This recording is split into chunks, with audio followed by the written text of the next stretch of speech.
Salut à tous, aujourd'hui on va parler d'un sujet brûlant, un thème qui montre à quel point la diplomatie mondiale a changé ces dernières années.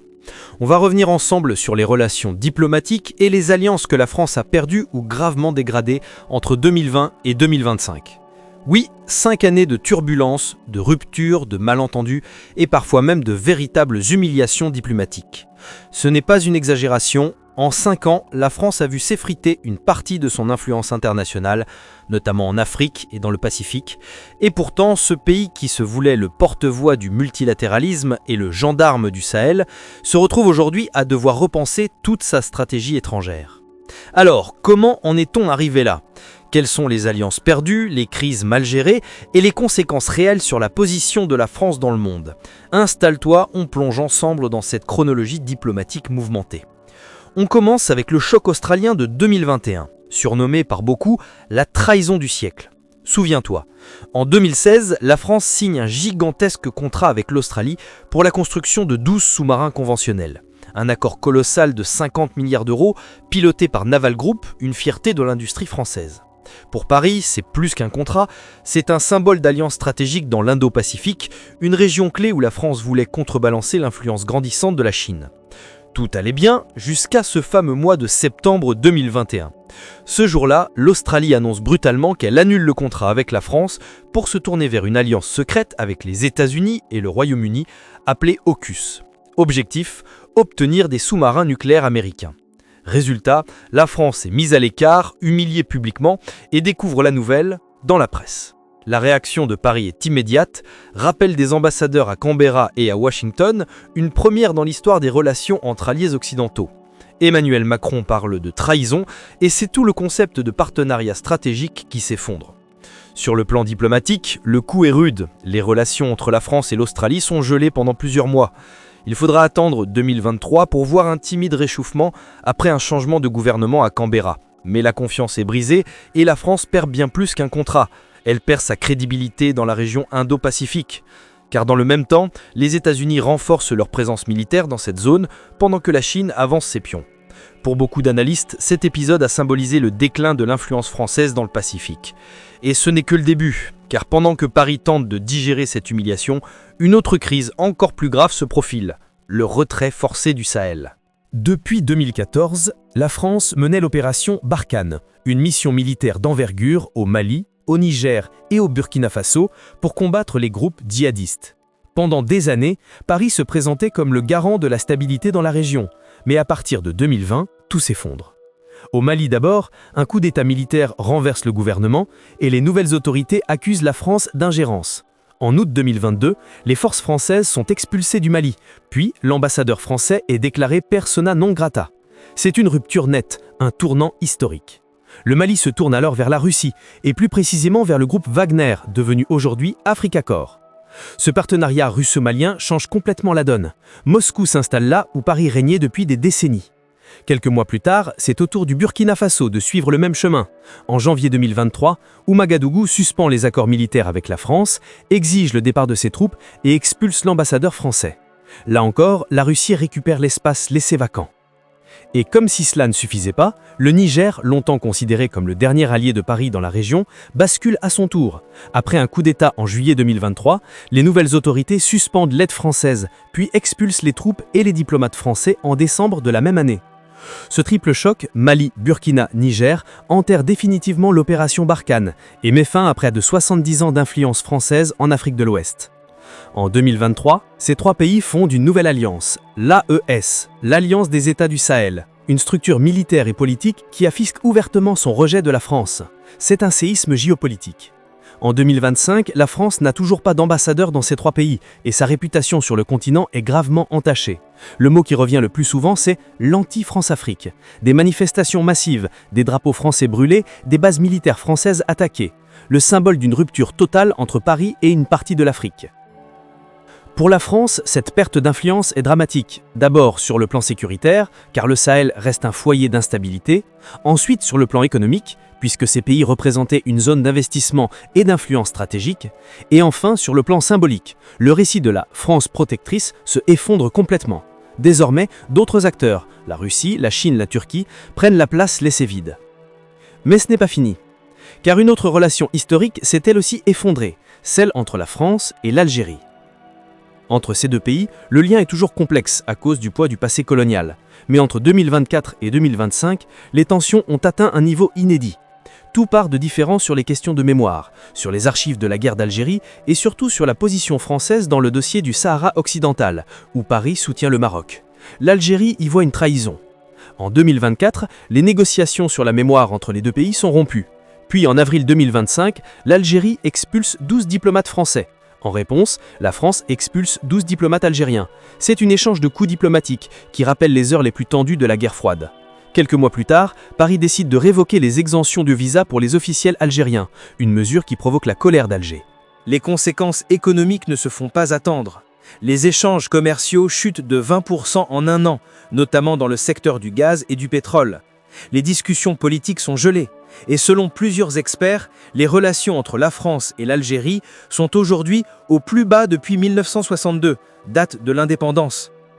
Ce refroidissement est lourd de conséquences, car l'Algérie est un acteur clé pour la sécurité énergétique et migratoire de la Méditerranée. Et cette crise s'ajoute à un tableau déjà sombre pour la diplomatie française. Sur d'autres fronts, la situation n'est guère plus brillante. Avec la Russie, les relations sont quasiment inexistantes depuis l'invasion de l'Ukraine en 2022. Paris a soutenu les sanctions, expulsé des diplomates russes et mis fin à tout partenariat stratégique.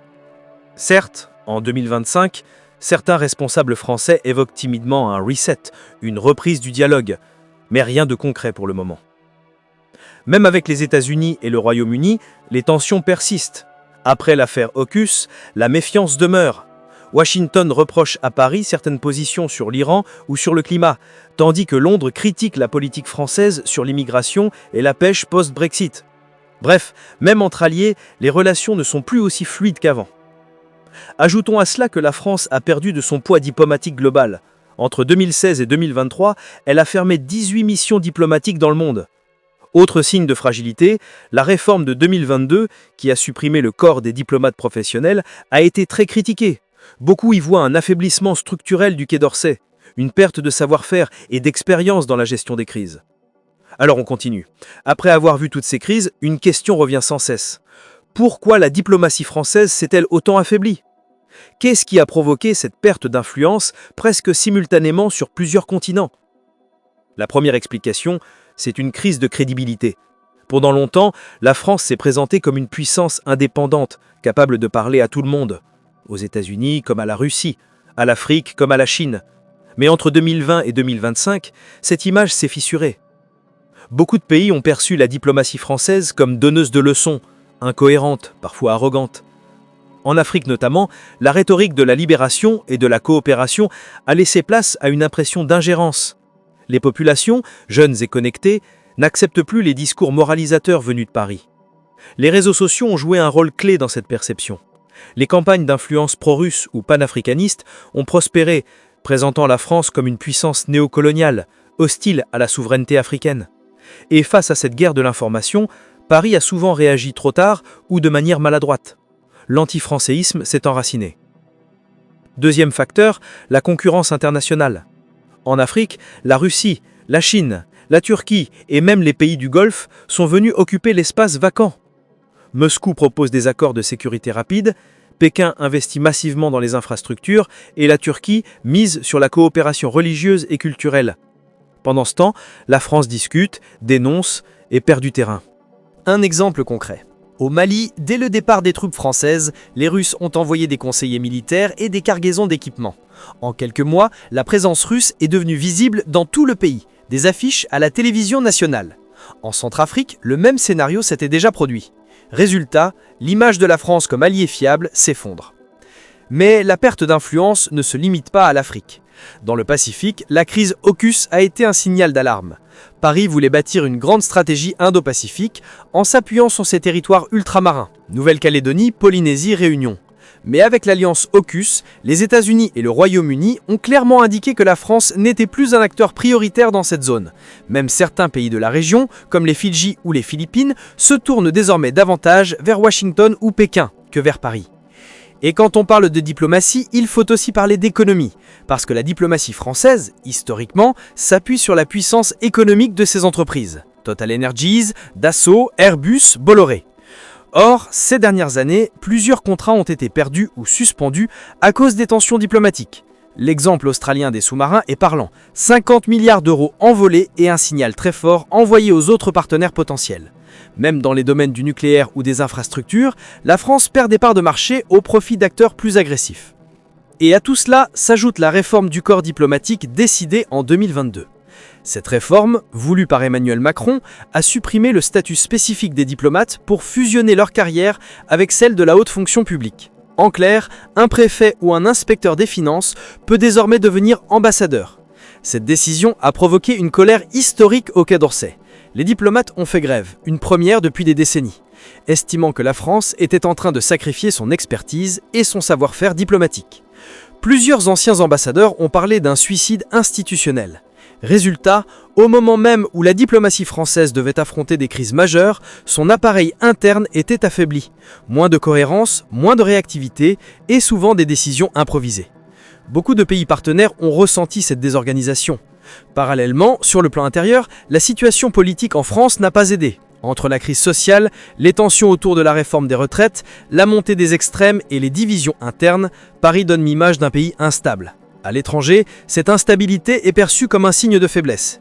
Les dirigeants africains ou asiatiques, plus autoritaires, n'hésitent plus à défier publiquement la France, chose inimaginable il y a 20 ans. Et si on regarde du côté du Maghreb, le climat n'est pas meilleur. Outre la crise avec l'Algérie, les relations avec le Maroc et la Tunisie se sont aussi tendues. Avec Rabat, la brouille est liée à la reconnaissance du Sahara occidental, mais aussi à des affaires d'espionnage et de visa. Avec Tunis, c'est la question des droits humains et du soutien au président Kais Saïed qui a refroidi les relations. La France, qui se voulait médiatrice dans la région, apparaît aujourd'hui isolée entre 3 pays du Maghreb qui ne lui feront plus confiance.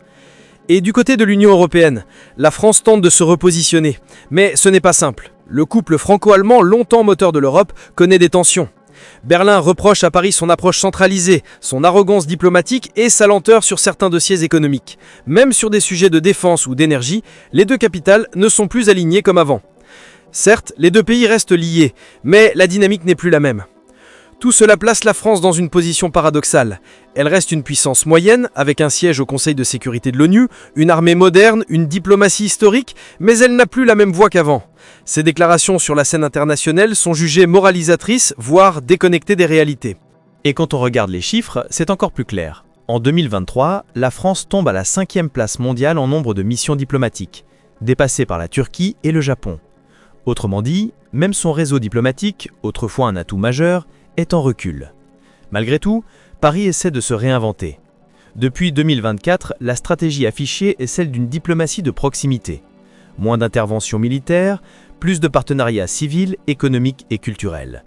On parle d'un retour à une approche pragmatique, centrée sur la coopération, l'éducation, la francophonie et les nouvelles technologies. Mais cette orientation reste fragile, car la confiance ne se reconstruit pas du jour au lendemain. Certains signaux d'espoir existent. En Asie du Sud-Est, par exemple, la France tente de se rapprocher du Vietnam et de l'Indonésie. En Afrique de l'Est, elle renforce ses liens avec le Kenya et l'Éthiopie. Mais ces initiatives sont encore modestes par rapport aux pertes accumulées ailleurs. Du côté des grandes puissances, la France cherche aussi à maintenir un équilibre. Soutien à l'Ukraine sans rompre totalement le dialogue avec Moscou, alignement avec Washington tout en plaidant pour une autonomie stratégique européenne. Une position d'équilibriste, difficile à tenir dans un monde de plus en plus polarisé. Et pendant que Paris essaie de redéfinir sa place, ses anciens alliés, eux, avancent. L'EAS, l'Alliance des États du Sahel, développe ses propres structures de défense, soutenues par la Russie. L'Algérie s'oriente vers la Chine et la Turquie. L'Australie renforce AUKUS avec les États-Unis et le Royaume-Uni. Dans ce contexte, la France apparaît souvent comme une puissance du monde d'avant, qui peine à s'adapter à un nouvel ordre international. Ce déclin ne veut pas dire que la France est finie, loin de là. Mais il marque la fin d'un cycle, celui où Paris pouvait imposer son agenda sans partage. Aujourd'hui, la diplomatie française doit composer avec un monde multipolaire, où chaque pays défend âprement ses intérêts. Et surtout, elle doit reconquérir la confiance de ses anciens partenaires, notamment en Afrique. Le problème, c'est que beaucoup ne croient plus aux promesses françaises. Ils voient un pays qui parle beaucoup, mais agit peu. Un pays qui condamne, mais ne propose pas toujours d'alternatives concrètes. Et dans le jeu international, ce genre d'image peut coûter très cher. Alors oui, les 5 dernières années ont été marquées par des revers diplomatiques sans précédent.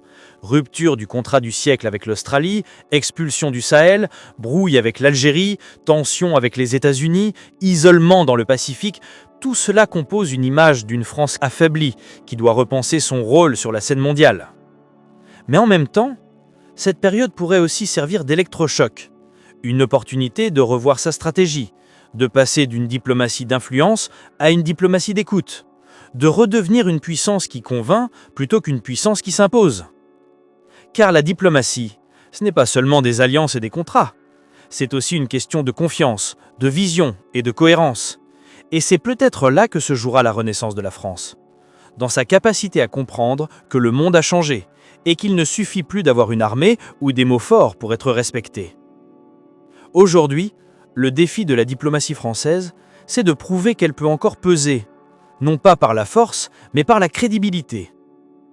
Et si Paris parvient à reconstruire cette crédibilité, alors peut-être que les alliances perdues entre 2020 et 2025 ne seront qu'une étape dans une transformation plus profonde. Mais si rien ne change, si les mêmes erreurs se répètent, alors le recul de la France pourrait devenir permanent.